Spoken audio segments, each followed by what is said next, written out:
Okay, we are back with episode, I believe it's 16 of the Grenglish podcast. This is a big one. We've got a lot of stuff to cover, so let's get right into it. Play the intro. I'm Greek Australian. That's why I look like this, but I sound like this. Okay, so let's start with some updates from last week's or the last podcast. The last podcast, we reviewed a few interesting pieces of media. The first among them being Amerikanaki. Play the meme. Yeah, so we reviewed that, and this is the great thing about the internet. I've been saying this for years. I love the internet. It's the best. It's given me freedom to live and travel and work anywhere. But also from like a just meeting people perspective, it's the best. You meet people you would never normally meet. The fact that I can meet people who are either, my idols or just random people who do kind of stuff that I find funny, interesting, whatever. That's the best thing about the internet, probably. This is not level. One sec.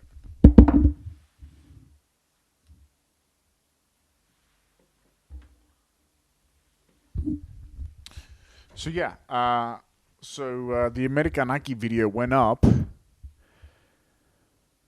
and the Amerikanaki singer rapper dude messaged me. He was in the comments, and I'm like, "Yo!" I was like, "Yeah, I'm just breaking balls. I'm not trying to, bully you. I don't want you to stop rapping or something." I told him when he comes to Athens, for us to link up, we'll do a music video, and he goes, "Dude, for sure that's happening. However, you're going to have to wear a do-rag." And I said, "Yeah, all right, Malaka, let's do it." So that's going to be an interesting video if that ever comes about. That will be. I love going down rabbit holes. I love a rabbit hole. So to been breaking this guy's balls about his Amerikanaki video in rap song, whatever, and then to be putting together a music video to Mazi, that would be fun.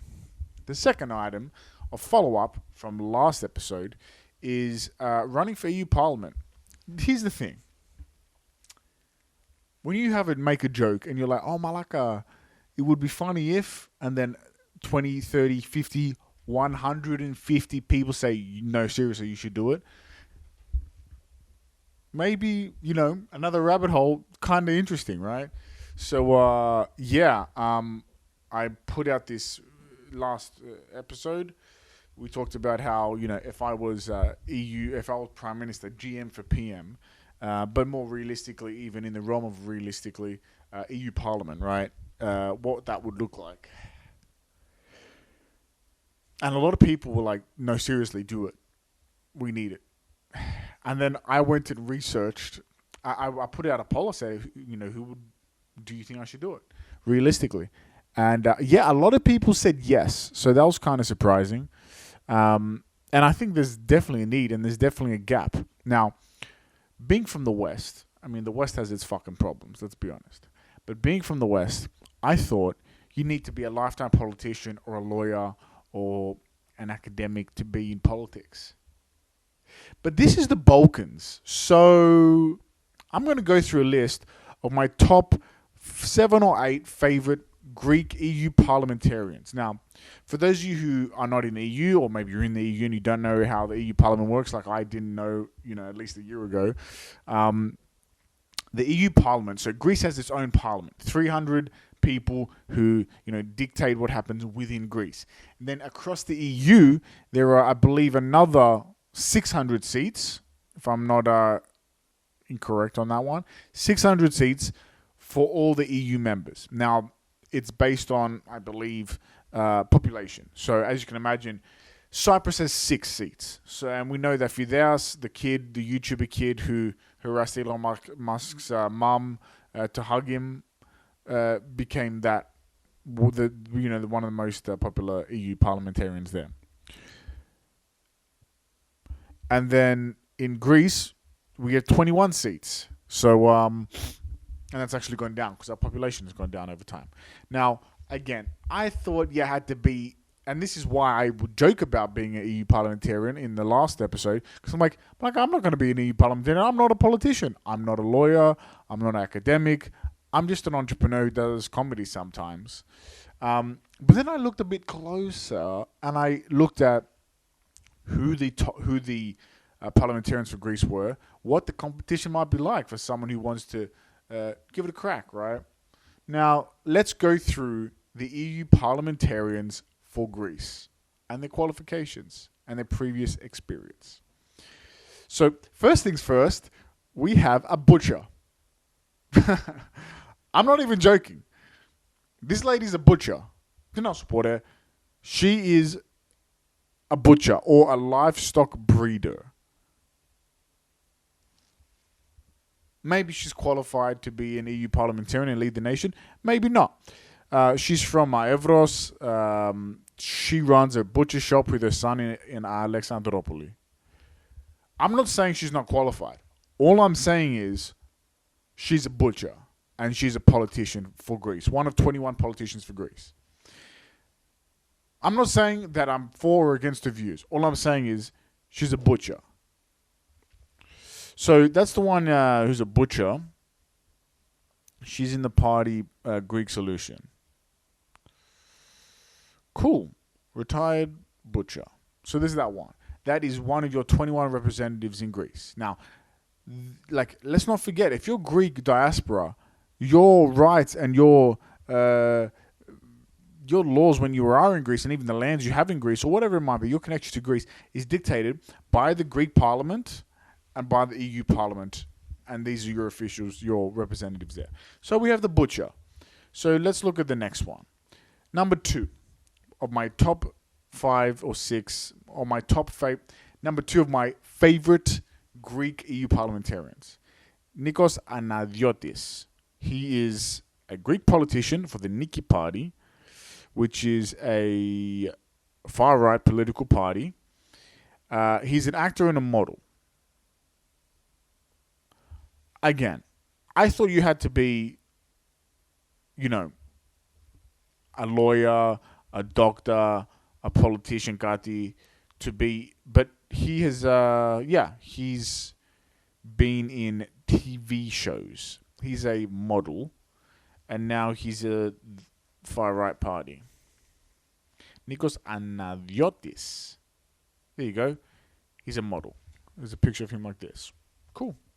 All I'm saying is he's one of our representatives as a nation. Number 3 on my favorite, on my top EU parliamentarians for Greece, Sakis Arnaoutoglou.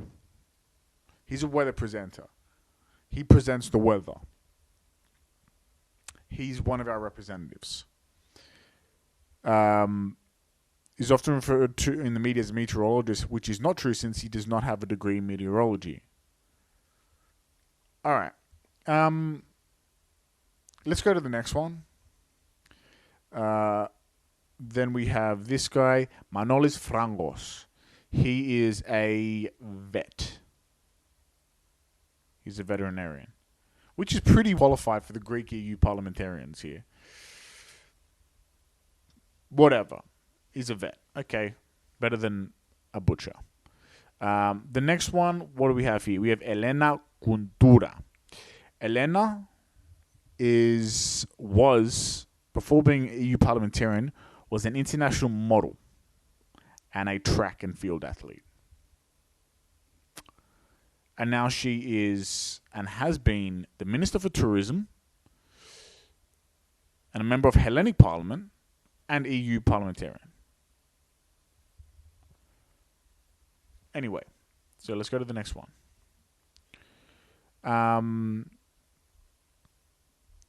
This is a good one. Nikos Papas. He is a basketball player.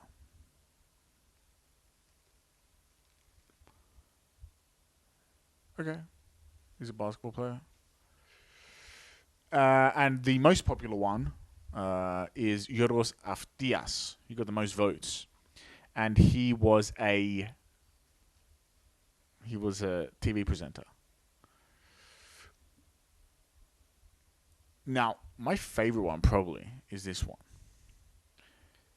Eliza Vosberg. Vosberg. You're like, hey, yo, wait a second. Isn't that a bit German? And you might be like, that sounds a bit odd to be a Greek parliamentarian. On her father's side, she's of Bavarian origin, a descendant of the Bavarians of Otto, the first king put into Greece by Western powers. Now, let's not forget, Otto, the king of Greece, wasn't the king of Greece, he was king of the Greeks, because the Western powers didn't want to annoy the Ottomans. You don't want to annoy the Ottomans when we're fighting for independence with our fucking life. So, you're telling me she is member of Greek Parliament and an EU parliamentarian, and she's related to the first king put in place of the Greeks. Doesn't that sound a bit, oligarchic, monarch? Like, you know what I'm saying? Anyway, these are my top favorite EU parliamentarians for Greece. Honestly, it sounds like a bad joke. A basketball player, a weatherman, a butcher, and a model walk into a bar. What do they have in common? They're all EU parliamentarians. Okay. In other news, I have just left Galicia and moved into my temporary domicile while I'm acquiring another domicile. And I was in Galicia. Galicia is an interesting one.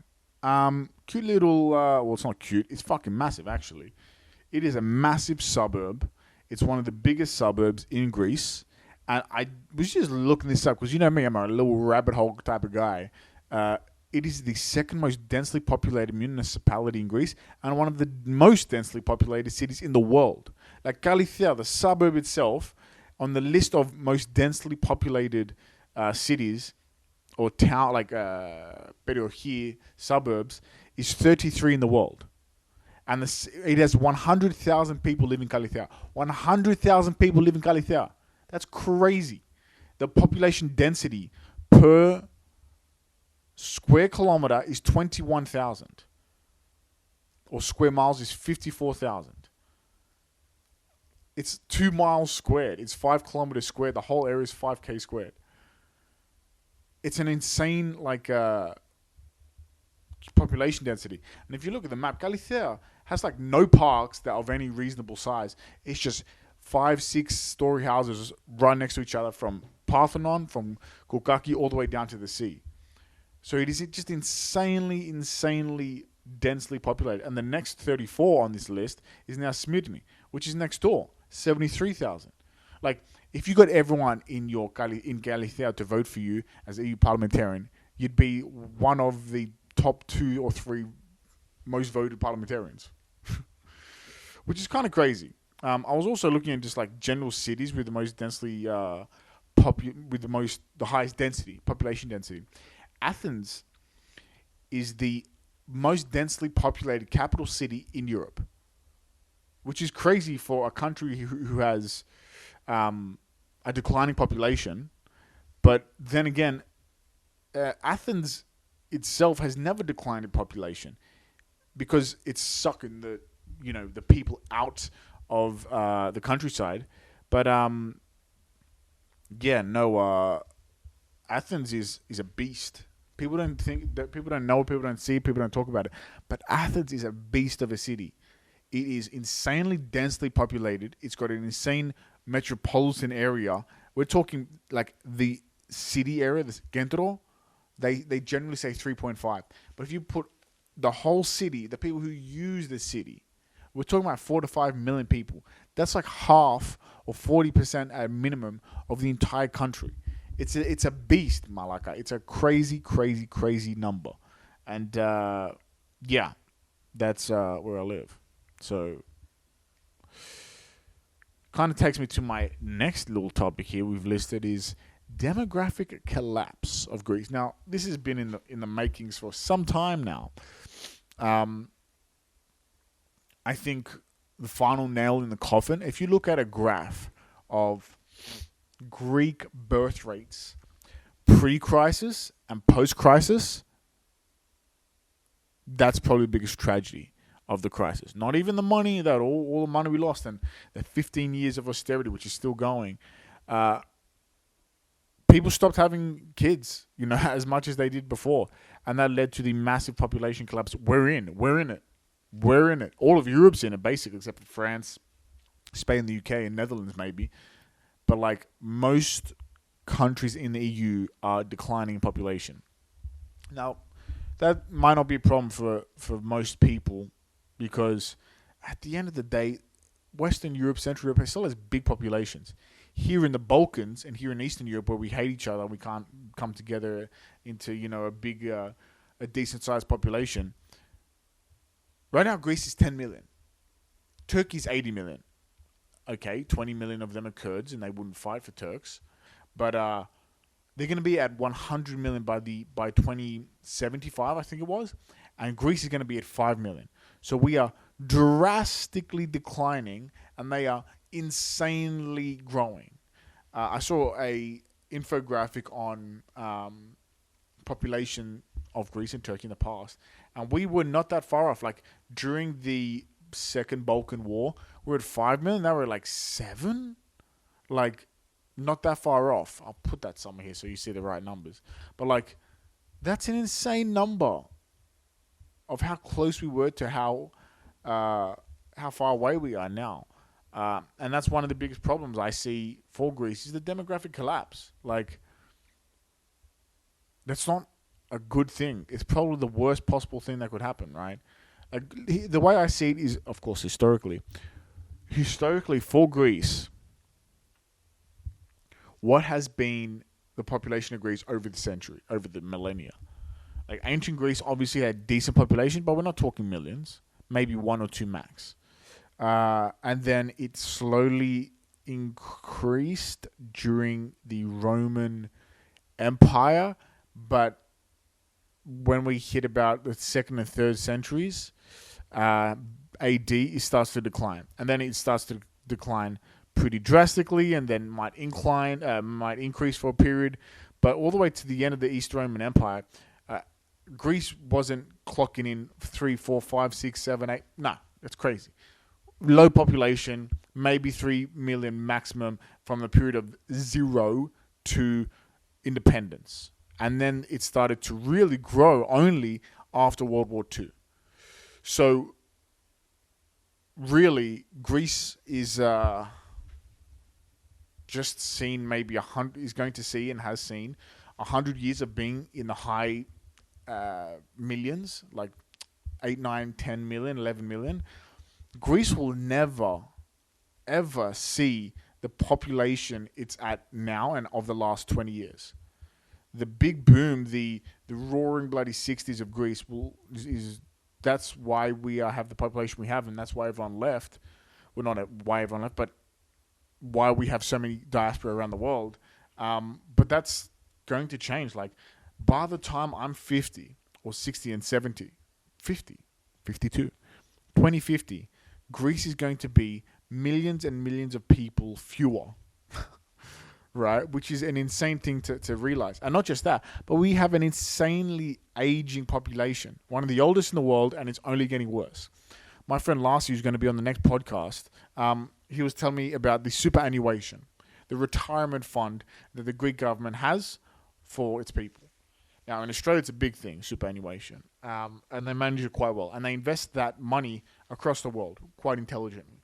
Now, I don't expect Greece to invest money intelligently, especially the Greek government. However, he said, guess. Last year goes to me, guess what the fund, how big that fund is. Now, Australia's is 2 trillion. Australia's a good country. It's triple the size of Greece.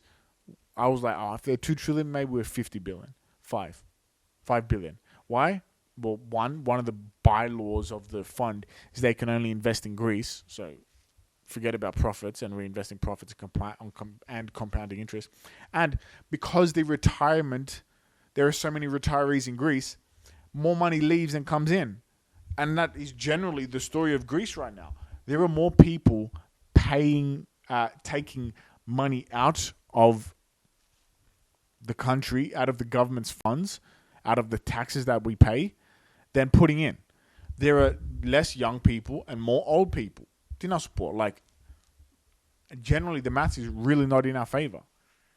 Not to mention, this is the worst place in the world to do business. It is a sad, sad situation. Like the song says. Unless, I don't know, you start attracting the immigrants that you want, legal immigrants that you want. For example, all the Greek diaspora around the world who can work from anywhere, or they want to retire and have their own money. Rich people who are Greek, who speak Greek around the world. You want to tell me the right of return for Greeks doesn't make sense when you have a demographic collapse and a fucked economy? It makes perfect sense. And that's the position I'm running for EU Parliament on. And maybe Greek Parliament. But we'll see how my Greek improves. But generally speaking, I think one of the many solutions that I've got in my little kefala though, and I got a big head, so I got a lot of ideas, is this right of return thing for Greek diaspora. Like, we need to bring back people to Greece who are Greek because they have money, they want to invest it, they want to improve, they can improve, they come with money, they're already assimilated because they're bloody Greek already. I think it's one of the many solutions, and definitely the first solution for the demographic collapse that Greece is seeing. Maybe for a lot of EU countries. The other thing I was thinking in terms of demographic collapse, now everything you do in Greece needs to be done in an alliance. It needs to be done with deals with all the parties that are involved. Let's say so. Like, as we know, the Greek church runs everything here. And, there's the unions, there's the left, the right, the middle, the far right, the far left. There's a million people. Then there's the oligarchs, there's the companies, then there's the external powers and companies that have, you got to be making deals here. Now, the Greek church has always, from all throughout history, has tried to be, and I think rightfully so, the center of the Orthodox world. Now, if you are the center of the Orthodox world, and we are having a demographic collapse, and we, by EU law, need to take in immigrants, legal immigrants, why not do it? Why doesn't the Greek government and the Greek Orthodox Church, which, we're not a secular country, so in many ways they work quite closely together, why don't we bring in Orthodox, Eastern Orthodox, or Greek Orthodox immigrants from the Levant? They, by the sound of it, are having a pretty hard time of where they're living in Palestine, in Gaza, in West Bank, even in Israel, in Lebanon, in Syria. If they want to come and live here and they fit the criteria that the Greek state puts together, maybe being a bit more active in who we bring in as legal immigrants might be the solution instead of poorly handling the illegal immigration that's coming over our borders. I don't know. Does that sound like a better idea than vanishing? We're vanishing. We're disappearing as a nation. Like, that's what's in my lifetime. Greece will essentially vanish into a nation that of 4 or 5 million people, with a neighbor, our most what's the word? dangerous neighbor, will hit 100 million. And their economy is going gangbusters, while ours is barely surviving, right? So all I'm saying is maybe an active Orthodox immigration headed by the Greek government and the Greek church might be a good idea to bring people who are already quite close to our culture and religion. Just a little idea. Let me know what you think. But yeah, I mean, I'm doing a lot of politicking now that I've been elected by Instagram. Yeah, so I have going to another segment of the podcast. I was looking, as I always do, and I've been doing this since I've been a kid. But I was looking at the big headlines of real estate in Greece, right? So, first one, let's review some castles, some huge properties, and like some absurd properties and islands and stuff in Greece. So, I'm on James Edition, which is like the most prestigious real estate agent in the world.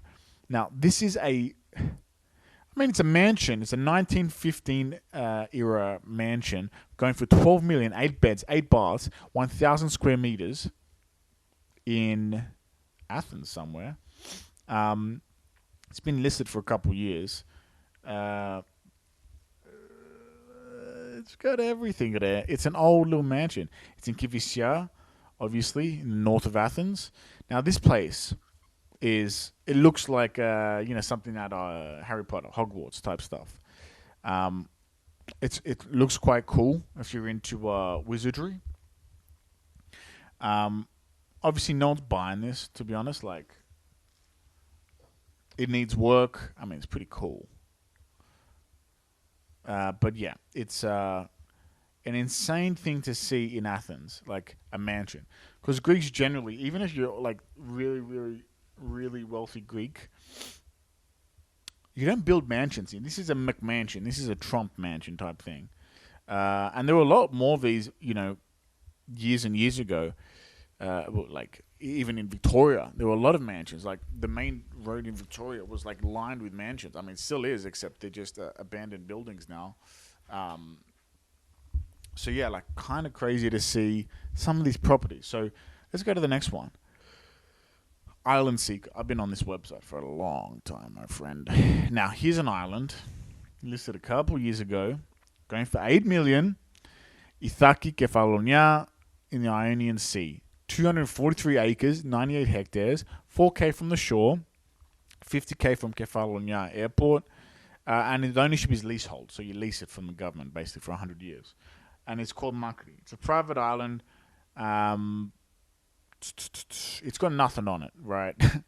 So you have to build everything. Now, I remember a time when I was a kid when Greece was in crisis and they were selling everything. They were like, we're selling islands. We're selling the fucking islands. I remember seeing islands like this, and it felt crazy to be selling islands just to anybody with a bunch of money.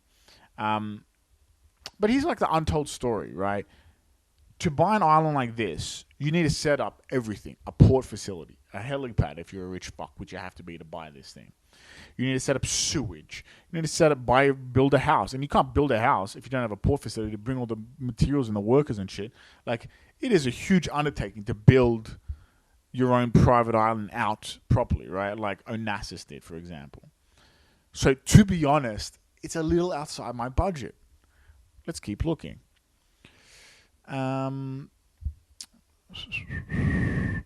So here's a headline. How much an expat family living on $136,000 in Greece spends per month. We felt like we were living paycheck to paycheck in the US. So this is an article that just came out, kind of in the same realm of real estate and stuff. And here's this lady who lives in Chania by the look, Syros, and an American lady. And she's like, she moved from the West, let's call it the Anglo-Saxon West, to Greece. Now, I'm generally going to guess she's not Greek.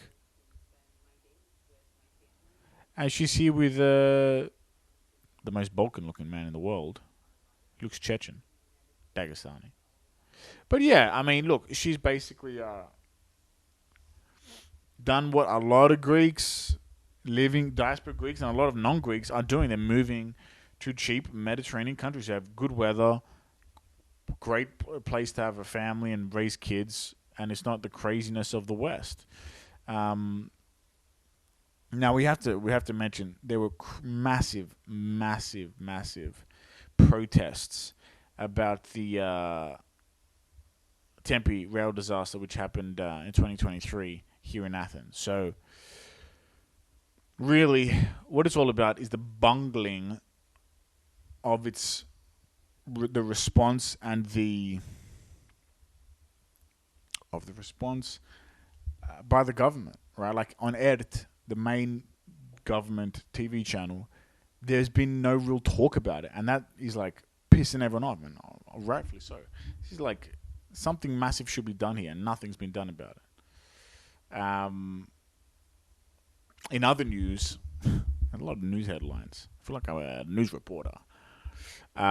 So France actually sold what they're calling the Meteor missiles to Turkey. Now, the way that, as I understand it, the way that the arms industry works for countries like Greece, at least, who don't have an arms industry because they all went out of business, all the money that Greece has to put towards its army, navy, air force, and defense is funneled out of the country.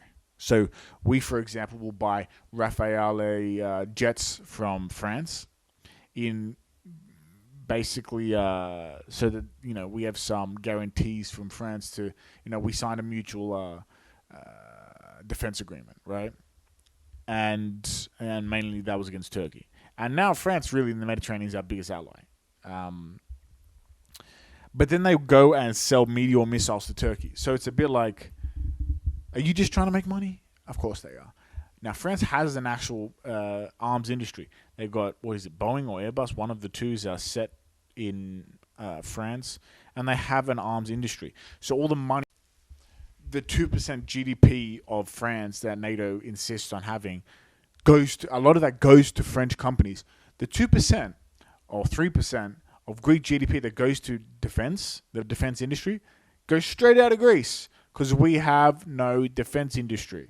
So all of our money, so really what we do is we pay billions and billions of dollars to the US and Russia, France and Germany and Austria, and Israel, to buy defense weapons and technology because we have none. We used to have some. We have none. We have none whatsoever, right? So when Trump says we need NATO to spend more on the defense, what he's saying is we need NATO to spend more money in our economy because they have a huge arms industry, right? So the Greek defense minister referred to the provisions of the Greek defense agreement signed in 2021, what I just mentioned, which stipulates that Greece and France consult each other at all levels, aiming to form a common understanding on all important decisions affecting their defense interests and joint actions wherever possible. A big agreement. And then, of course, we bought the Rafale fighter jets and the Belhara frigates for the Hellenic Navy. Huge, huge, huge orders. Money going to France, basically. We paid $2.8 billion for that, or 2.3 billion euro, and then France just goes and sells these great missiles to Turkey. It's almost like all they give a shit about is money. Money, and not our defense. Just like in all of Greek history. Now, let's be honest. Greek independence, did we get some help from the English, the French, and the Russians? Yes. However, it was at their convenience, right? We only were a pawn in their East Mediterranean game. They weren't like, we got to free the Greeks. They have human rights. No, it was about, we need something to stop the Turks, but not to stop them too much, so the Russians have an angle. We've got to stop the Russians and stop the Turks a bit. We've got to figure something out. And again, back to, you know, your mate Otto, the Greek, non-Greek king of the Greeks. They cared so little about the Greek people's rights and freedoms that they didn't even call him the king of Greece. They called him the king of the Greeks, not to piss off the Ottomans. Ah, come on. Nothing changes at a Malacca. Like, you know what I'm saying? Jesus.